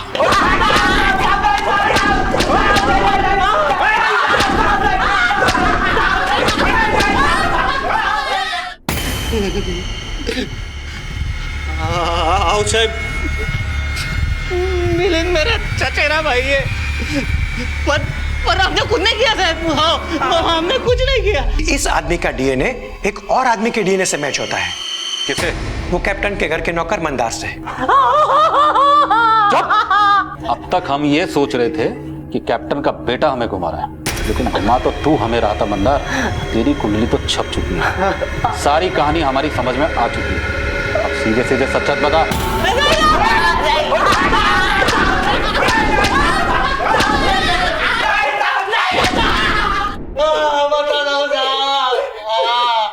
सब कुछ सच सच बताता हूँ। मैंने कप्तान सर से कर्जा लिया था। पहले वो 50,000 लौटा जो मैंने तुझे दिए थे। दे दूंगा ना सर, वो भी दे दूंगा। हाँ? किधर भाग के जाऊंगा? 10 सालों से आपके इधर इस तो काम कर रहा ना मैं। हाँ? और मेरे को खाली 1 लाख रुपया होना। वैसे भी आपके पास क्या कमी है सर? कमी नहीं है क्या मतलब? लुटा दो तुझ पे। बेटा है मेरा, पोता है मेरा। वो आते क्या आपको देखने को? कभी आपका दवा पानी खाना पीना ख्याल रखना सबको मैच तो करता। पिछले 10 सालों से आपकी सेवा कर रहा मैं। आप मेरे को 1 लाख नहीं दे रहे हा? और ऐसी औलाद को दे रहे जो कभी थूकती भी नहीं आप पर। Shut up! मेरे को शट अप कर सकते हैं आप, नो करे ना मैं, मगर सर वो है क्या किसी काम का? हाँ? आप उनके लिए खाना बना के रखते हो, लेकिन मेरे को तो खाना पड़ता ना। वो बचा कुचा कुत्ते खाते। वो आपकी बहू नफरत करती है आपसे, नफरत। और ऐसे ही परिवार को सब कुछ लुटाना चाहते हो आप। आपका दूसरा कोई बेटा होता ना तो कम से कम 2-4 दिनों के लिए तो पोते को छोड़ के जाता आपके पास। पर विशाल भैया तो वो भी नहीं करते, और उसे कोई सब कुछ देने चले हो आप। वाह सर वाह।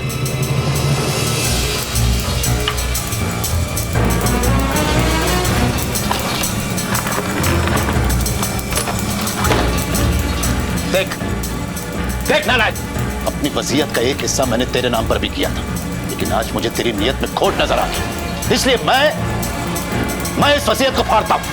नहीं सर, सॉरी सर, गलती हो गया सर। दोबारा ऐसी गलती नहीं होगी ना सर। सॉरी सर, माफ कर दो सर। छोड़ दो सर, माफ कर दो सर। हाथ जोड़ दो सर। सुन, मैंने तुझ पर भरोसा किया था जो आज टूट गया। अगर फौजी का भरोसा एक बार टूट जाए तो दोबारा वो गलती नहीं करता। Once a traitor is always a traitor। अब पहले तू मुझे 50,000 रुपए लौटाएगा, उसके बाद अपना हिसाब कर और दूसरी नौकरी ढूंढ।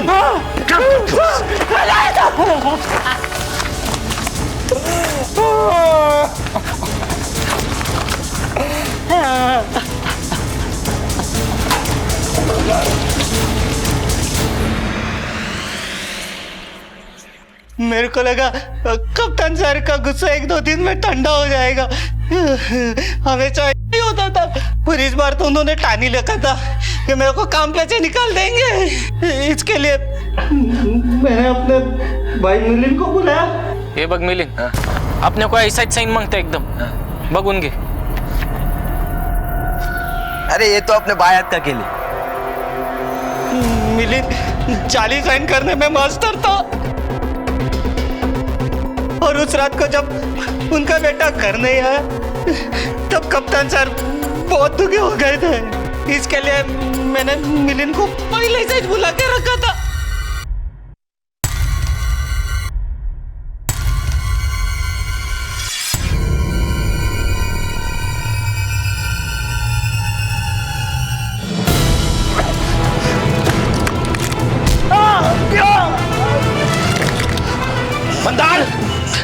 मंदार जल्दी आओ। मंदार कहां से आया? बोलो नहीं तो गोली मार दूंगा। बोल कौन है तू? मंदार, मंदार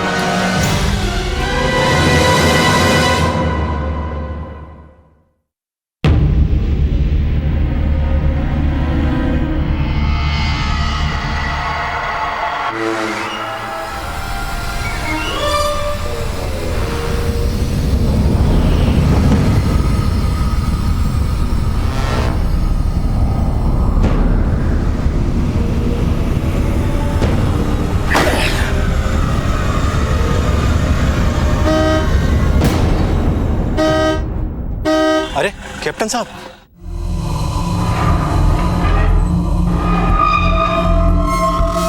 सलाम साहब।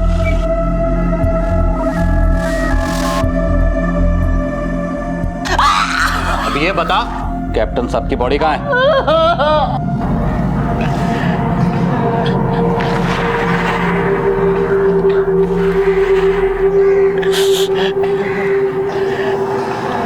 कहते हैं जहां सतर्कता घटी वहीं अपराध हुआ, लेकिन आज के इस केस में यह कहना ज्यादा सही होगा कि जहां संवेदना घटी रिश्ते बिखर गए। विशाल अगर अपने पिता के प्रति थोड़ा संवेदनशील, थोड़ा रिस्पॉन्सिव होता तो शायद मंदार जैसे लोगों की हिम्मत ही ना पड़ती। आज देश के महानगर बुजुर्गों के लिए असुरक्षित होते जा रहे हैं, आए दिन उनके साथ अपराध हो रहे हैं।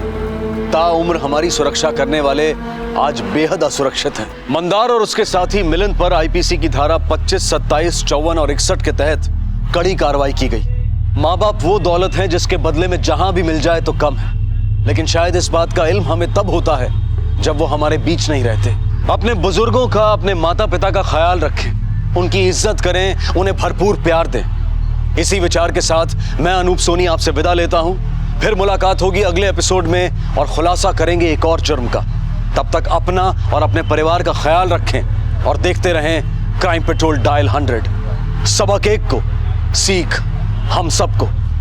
जय हिंद। इस तरह के और भी एपिसोड देखने के लिए हमारे चैनल को सब्सक्राइब करें और बेल आइकन दबाना ना भूलें।